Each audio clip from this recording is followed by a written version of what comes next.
नमस्कार दोस्तों बिजली विभाग का टोल फ्री नंबर है 1912। यहाँ पर किसी भी प्रकार की कंप्लेंट कर सकते हैं और इस पे सोल्यूशन मिलता है। गूगल पे एक सर्च के अनुसार मैंने देखा, उसका मैं स्क्रीनशॉट आपको शेयर कर रहा हूँ। उसमें था कि 1,50,00,000 कंप्लेंट लॉन्च हुई थी 1912 नंबर पर, जिसमें 1,49,00,000 से ज्यादा लोगों का समाधान कर दिया गया। लेकिन यहाँ मेरी जो बात हुई है, मेरे पड़ोसी हैं, उनका मीटर नया बदला गया था। उनका पुराना बिल सब वगैरह पेमेंट हो चुका था और उनका जब नया बिल मीटर लगाया गया तो उसके बाद कोई भी रीडिंग लेने नहीं आया। तो इस संबंध में मैंने जब बिजली विभाग पर 1912 नंबर पर बात की तो वहां पे देखिएगा कि किस तरीके से कंप्लेंट की धज्जियां उड़ाई जाती हैं। अगर 1,50,00,000 कंप्लेंट की गई है 1912 नंबर पर तो 1,49,00,000 लोगों का समाधान हो गया है। तो किस तरीके से समाधान किया जाता है ये देखिए। यहाँ पे कंप्लेंट करने वाले को ही गलत साबित कर दिया जाता है। मैडम से बार बार रिक्वेस्ट करने के बाद भी मैडम को समझ में नहीं आ रहा था और जिनके खिलाफ मेरी कंप्लेंट थी उसी डिपार्टमेंट में दोबारा जाने को भेज रही थी, जबकि वहां पे पहले से लिखित एप्लीकेशन लगी हुई थी। हमारे पड़ोसी कई बार चक्कर भी लगा चुके हैं और उसके बाद भी उनका समाधान नहीं किया गया। आज 40 दिन लगभग हो गया है और बिल निकालने वाला कोई भी नहीं आ रहा है। जो मीटर डिपार्टमेंट है वो कहता है बिल डिपार्टमेंट में जाओ, वहां से होगा। बिल डिपार्टमेंट कहता है मीटर डिपार्टमेंट से। और 40 दिन में कौन सा कर्मचारी ऐसा बैठा हुआ है जो कि ये काम ही नहीं कर रहा है? 40 दिन में कौन सा कर्मचारी ऐसा है जो कि ये काम ही नहीं कर रहा है? किसकी लापरवाही है? यहाँ पे किसी को लापरवाही तो साबित होगी नहीं और दूसरे कस्टमर को ही उल्टा ही दोषी ठहरा दिया जाता है। और कुल मिलाकर इस कंप्लेंट में देखिए क्या बात हुई और इस वीडियो को ज्यादा शेयर करें ताकि सरकार के पास भी वीडियो पहुंचे कि 1912 टोल फ्री नंबर किस तरीके से काम कर रहा है, किस तरीके वहाँ सुनवाई हो रही है, वहाँ के कस्टमर एग्जीक्यूटिव क्या कर रहे हैं। काफी क्या सहायता कर सकते हैं जी मैम? हमारे यहाँ एक मीटर बदला गया था हमारे घर पर और जब मीटर बदलने वाले जब हमारे आए तो करीब 10-12 बार फोन किए, आपका पुराना मीटर है, आपका पुराना मीटर है, बदल दें। तो हमने मीटर बदलवा लिया, लेकिन आज करीब 40 दिन से ऊपर हो गए हैं और कोई बिल निकालने नहीं आ रहा है। यहाँ पे जो पावर हाउस है, मीटर डिपार्टमेंट है और जहाँ बिल निकलते वहां संपर्क करें, वहां पे भी कोई कार्रवाई नहीं हो रही है इस संबंध में। और बिल हमारा 2 महीने से ऊपर होता जा रहा है। इस तरीके से हमें बहुत परेशानी हो रही है।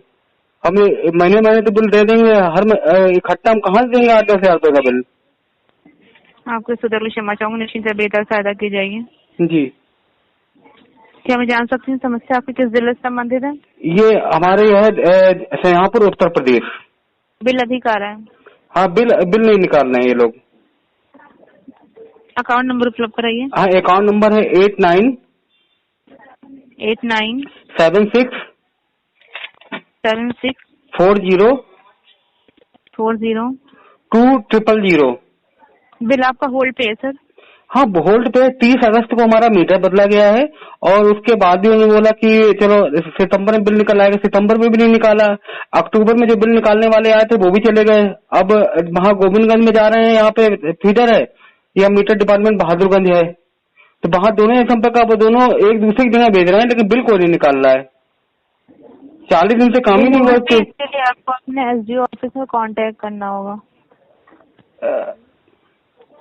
होल्ड पे क्यों करे? मीटर तो हमने बदलवाया नहीं है, लेकिन वो बदल गए, चलो पानी का नया मीटर लगा गए। किस कारण से विभाग द्वारा होल्ड किया गया, इसके लिए आप संपर्क करिए अपने उपखंड कार्यालय में, वहाँ से इन्फॉर्मेशन। मैम यही तो कंप्लेन है हमारी। जब हम वहाँ पे अपने यहाँ बिजलीगंज से कंप्लेन करते हैं, वहाँ पे कोई सुनवाई हो नहीं रही है और आप भी कह रहे हो कि अब एसडीओ पे संपर्क करें, तो कुल मिला के कार्रवाई तो लोकल स्तर से हो नहीं रही है। तभी तो हमने ऊपर कॉल की है। लोकल स्तर पे ऐसा नहीं, हम मीटर डिपार्टमेंट में गए नहीं, जहाँ पे मीटर चेंज होते हैं उनसे बात की और उसका जहाँ से बिल निकाले जाते हैं वो डिपार्टमेंट संपर्क किया, उनको एप्लीकेशन लिखित में दे के आए, लेकिन तब भी कोई कार्रवाई नहीं हो रही है। तभी तो हमने आपको फोन किया। अगर हम एसडीओ के पास जाएंगे तो ये मतलब कस्टमर केयर इसीलिए तो है कि एसडीओ ना सुने, एक्शन ना सुने, तो ऊपर लेवल से कुछ कार्रवाई हो इस पर।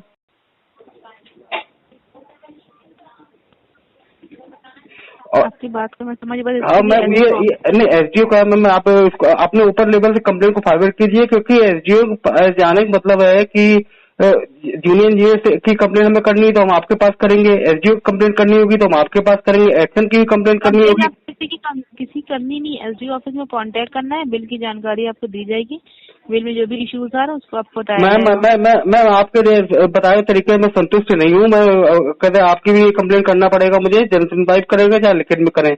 क्योंकि आप मतलब उसकी जानकारी मैं आपको दूंगी, कोई जानकारी नहीं दूंगी। मैम मेरे एसडीओ स्टेट से कार्रवाई नहीं हो रही है ना फिर, क्योंकि यहाँ पे जो गवर्नमेंट का ऑफिस में है वहाँ पे एसडीओ आते हैं, जूनियर इंजीनियर भी रहते हैं। बिल हमारा पिछला रेगुलर जमा हो रहा है, उसके बाद अब मीटर बदला गया है, मीटर बदलने के बाद से बिल नहीं आया है। हमारा अगस्त में मीटर बदला गया था 30 अगस्त को, और उससे पहले का बिल हमारे पास बिल रसीद रखी हुई है, करीब 3-4 अगस्त को बिल निकला था मेरा, उसका हमने 10 तारीख को जमा कर दिया था। पिछला बिल भी जमा है और नया बिल। मेरी कंप्लेंट तो यही है कि नया मीटर लगाने के बाद बिल निकालने के नहीं आ रहे हैं। मीटर नहीं आ रहे, इसके लिए एक एप्लीकेशन दीजिए अपने पावर हाउस पे लिखिए। मैम एप्लीकेशन हम लिखित में हमने एप्लीकेशन भी दे चुके हैं, उसके बाद भी कार्रवाई नहीं हो रही है। लिखित एप्लीकेशन पे आप अपना व्हाट्सएप नंबर कीजिए, मैं आपको लिखित एप्लीकेशन की कॉपी सेंड करूँ। हमें लिखित एप्लीकेशन नहीं चाहिए सर, जो इस स्तर में हमारे माध्यम समाधान नहीं होता। बिल जो हमारे पास राइट्स होते हैं, बिल अपन बिल होल्ड जब हो जाता है उसके राइट्स हमारे पास नहीं होते हैं उसको ओपन करने के, उसका एसडीओ ऑफिस में उसके लिए जाना होता है। मैं अगर एसडीओ ऑफिस वाले ना सुने मैं कहाँ कंप्लेन करूँ? चलो आप 19-12 पे मैं कंप्लेन नहीं करूंगा, कोई और जगह बताइए जहाँ कंप्लेन करूँ, क्योंकि एसडीओ ऑफिस संपर्क करिए, अपने डिवीजन पे संपर्क करिए। मैम फिर 19-12 नंबर है किस लिए? अगर डिवीजन संपर्क करना है किसी उपभोक्ता को तो मैं कहा 19-12 ये बनाएगा। अगर सारी समस्या समाधान आपका यहाँ से हो जाएगा, तो डिवीजन भी तो बनाए गए हैं सर। नहीं मैम, अगर डिवीजन वाले नहीं सुनते हैं तभी तो 19-12 नंबर बनाया गया है। अगर यहाँ पे मैम अगर खाना पूर्ति होती रहेगी से भी होता था, बट विभाग द्वारा अधिकारियों के माध्यम से इस समय मैम अगर विभाग और लोकल विभाग के अधिकारी मनमानी कर रहे हैं तो इसीलिए तो 19-12 नंबर बनाया गया है कि वहाँ पे ऊपर लेवल से कार्रवाई होगी। जब बाहर नंबर हेल्पलाइन नंबर होता है कि कंज्यूमर अपने कॉल करके जो भी जानकारी है वो प्राप्त कर सके घर बैठे। मैम जानकारी तो हमें वेबसाइट मिल जाती है। 19-12 नंबर कंप्लेन के लिए जानकारी का बता रही हो। मैम आपकी कॉल रिकॉर्ड हो रही है क्योंकि मैं ऑटोमेटिक रिकॉर्ड पे रखा हुआ, और आप जिस जगह सोल्यूशन हमारी प्रॉब्लम का सोल्यूशन दे रही हो, और इसका मैं जरूर मीडिया में लेकर जाऊंगा। जी सर, जो जानकारी हमारे पास हमें दी गई मैं वही दूंगी, उसके अंदर कोई इन्फॉर्मेशन आपको नहीं दूंगी मैं। चलिए आप नहीं कर रहे, मैं आगे कार्रवाई करता हूँ। करने की बात ही नहीं है सर, जब हमारे पास राइट्स नहीं है उस चीज की। मैम जब आपके पास राइट नहीं है तो सीधी बात है आपको 19-12 नंबर बंद कर देनी चाहिए। फिर आप प्रॉब्लम सुनने के बाद लोकल स्तर पे में ट्रांसफर कर रही हो तो 19-12 नंबर का मतलब ही नहीं रह जाता है। मैम दी जाती बट आपका बिल होल्ड है किसी रीजन से। वही तो होल्ड है कि किस रीजन से होल्ड है, उसके लिए अब विभाग में संपर्क करना। मैम अगर ये किसी कर्मचारी विभागीय, इसका मतलब तो ये है कि अगर होल्ड किया गया है तो किसी कर्मचारी विभागीय लापरवाही है, उसके ऊपर कार्रवाई बनती है। इसीलिए कंप्लेन हम कर रहे हैं यहाँ पर, क्योंकि अगर वहाँ पे उन्होंने बिना मतलब अनावश्यक अगर बिल हमारा होल्ड कर दिया है, हमारे पास बिल सारे प्रूफ जमा है, बिल सारा है पिछला मीटर बदलने से पहले। रीजन के होल्ड नहीं हुआ होगा सर, बिल कोई ना कोई रीजन होगा। अगर होल्ड होगा तो कंज्यूमर की इसकी लिखित में सूचना दी जाती कि नहीं आती है? हमारे पास ना कोई रजिस्ट्री आई है ना कोई मैसेज आया है इस चीज को लेकर।